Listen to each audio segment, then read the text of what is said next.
Over here and introduce this. If we can ask for everybody to kind of just calm down and quiet down. This is going to get a little rowdy. Jack, this is an attempt for Brad Beyond the Grave to keep razzing you. So without further ado, Bob's going to introduce this amazing recording.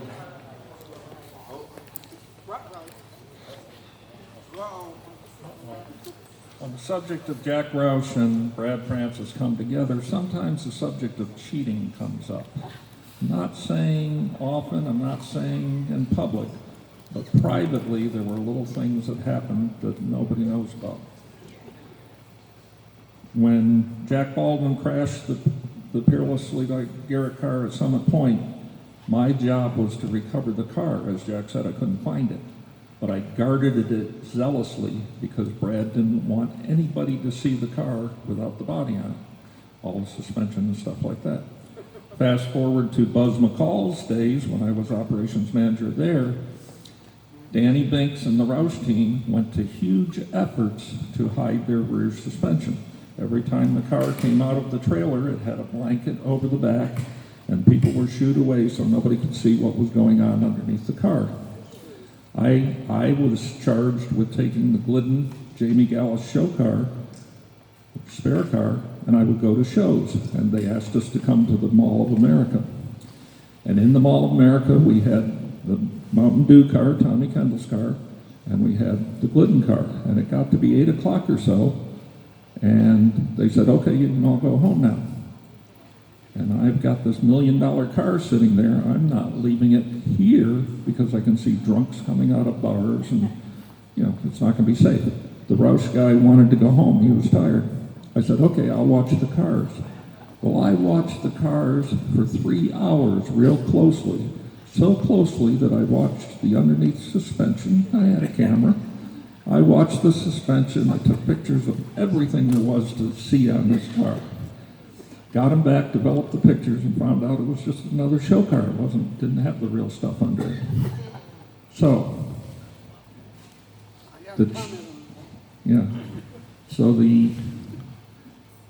Brad went to huge effort to protect the secrets that are in that car. And when I write the book about it, which I hope I can get done, I'll try to include some of them. We came back, we won the first race with this car, with the first race with Jack Baldwin at Miami in 1986, competing against Willie T. Ribbs. Willie T. Ribbs and Scott Pruitt got together, and Jack came through the chaos and won the race. The next race was Road Atlanta. And Monday morning after Road Atlanta, Brad called me into his office. He said, I want to write a letter. Okay. I want to write a letter to Michael Kranafis. And at that point, Michael Kranafis was the head of Ford Racing. And so since I was official writer of the team, I sat down, okay, dictate the letter to me. He dictated the letter to me. I said, are you sure you want to send this letter? He said, yes. So I typed it up on a little typewriter in 1986, that's all we had. Dear Mr. Kranafis, congratulations on your successful outing with the Ford teams at Road Atlanta. It has come to my attention that when the Roush Mustangs went through tech, that there was some discrepancy at the scale pad. And your cars were 25 or 28 pounds light. I trust that your team will do better in the future. Thanks for a great season, Brad Francis. I said, are you sure you want to send this letter? And I said, yeah. Or he said, yes. That's how we do things in Indy cars.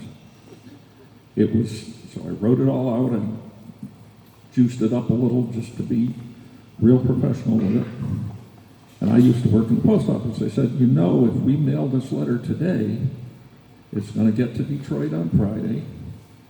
Michael Kranafis is going to come to work Monday morning and read it.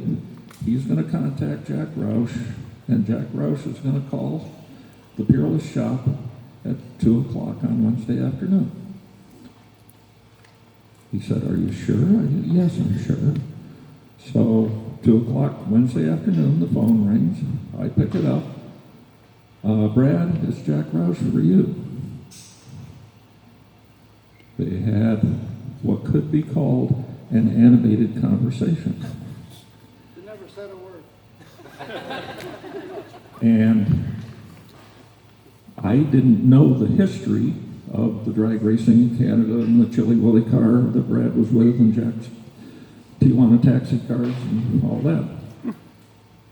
I didn't think Jack, or that Brad knew Jack. Didn't think he knew him. Still don't think he knew him. Anyway, the results of that letter resulted in this.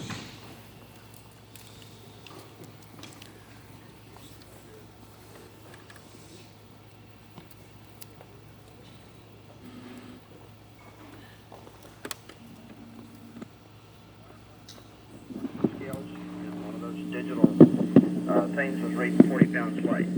Right. First time the car was on the scale was after the first session of qualifying, and it measured 24 pounds light. They had it out there longer than it should have been. It weighed 20 something light. They don't weigh the same twice in a row. They weigh it 3 or 4 times. Mm-hmm. And so I was happy as a lark. I expected him to come back and say that I had to requalify the car In the second in session. the second session. Right.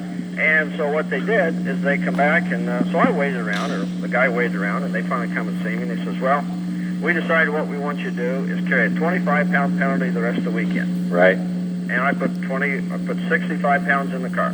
Right. Meanwhile, I found out what the problem was with the scales. Okay. And I got that organized. So we qualified in the second session, which I wouldn't have carried 25. If I was going to qualify in the second session for starting from scratch, Sure. I wouldn't have carried 25 pounds extra, if you know what I'm saying. Yeah. So I had 25 pounds extra in the car, and then I ran a race that way. It was like 20. The car weighed like 2740 or 2745 dry, just so we were sure. Right. I haven't seen your letter, but I'll be getting a copy of it. Cause me some fucking trouble. I hope so. Okay. Well, if you go around and want to cause a guy like me trouble when you can, well then, there's your backside's probably not all that straight a lot of the time either. Hey, Hey. Anyway. here's the deal, Jack. Last year, I asked those assholes Yes, sir. about overboard engines. Yeah. Could I run overboard engines? And they told me that Riggins was running overboard engines and had been found that way, larger than it was supposed to be in Kelly. Right. And they told me that they had overboard engines running in RS because they didn't have some of the ring packages worked out the way they wanted, and that I could run up to 60 over in my 6-liter and my 5-liter engines. My 5-liter engines are like 30 thousandths over 5 liters. Right. That's where they are. My Trans Am engines were. Right. And I had 15 of them. I got 15 of those fucking engines. I figured you did. You had to have a bunch. Anyway, I asked the question, and I ran the engines I ran the engine in a car at Columbus last year, at Bruce Jenner Grove. The car finished, I don't know, 3rd or 4th or something. And coming into this year, I asked before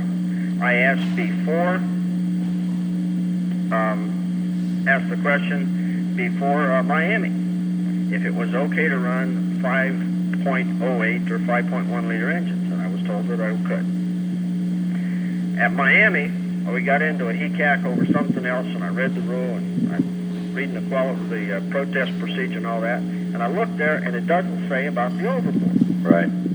So after Miami, I call him and I say, look, you told me and whatever, and this is what the deal was. And he says, well, it isn't written that way. He said, I thought they printed it that way.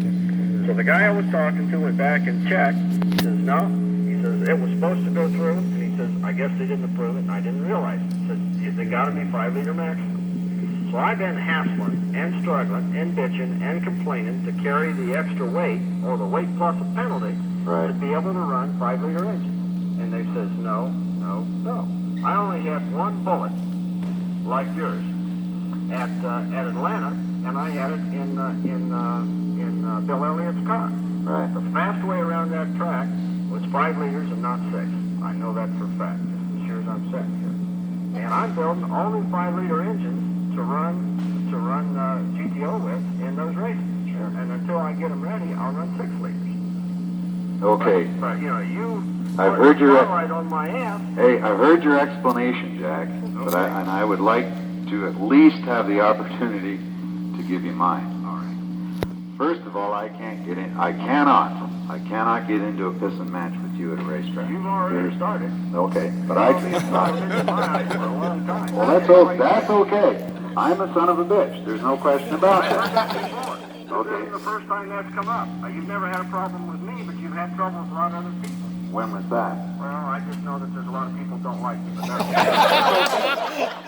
That's okay. The thing is that at a racetrack, okay, I cannot get into a pissing match. well, but you I don't won't have to mess put your with arms around me and shake my hand and smile to me and treat me like you want to be a regular guy and you'd like to be my friend. So, Roush, I don't like you. I think you're trying to fuck me and I'm going to fuck you. you.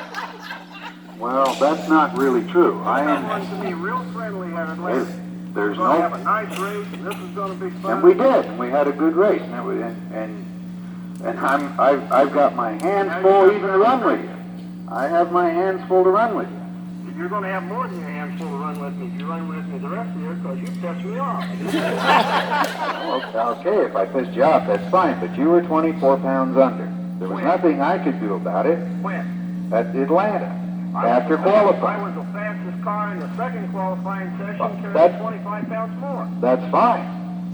That's fine. And I'd have qualified right beside of you in the second session, the same as I did in the front. Absolutely. I have no argument about that at all. It didn't affect the qualifying position, and the result was that I carried 25 pounds more than I should have in the race. If I'd have been smart, I says, no, I don't want to carry the 25 pounds extra, let me requalify. But I didn't know if it would rain or something else would happen, you know, and I says, fine, we'll do that. So I put the 25 pounds in before the second session. And if your intelligence is as good as it might have been, you can check to see what I weighed after the race. No, I can't get into that stuff at a racetrack. I can't be paying any attention to your cars at all. Your cars are your business. And I can't be running around checking on your stuff at a racetrack. I sure as hell can't. It just happened that I just happened to be there at the same time you were, and you had a problem, and I got my ass the hell out of there. Now, I called them and said, what was the problem? And this is after the show. It had gone down. You won the show, and as far as I'm concerned, fair and square. And you blew it. I'm glad you saw that. Well, as far as I'm concerned, that is the case. Now, what I dealt with was something totally after the race.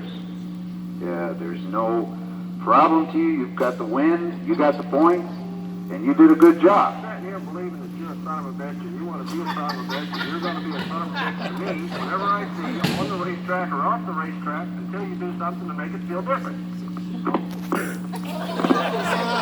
Yeah.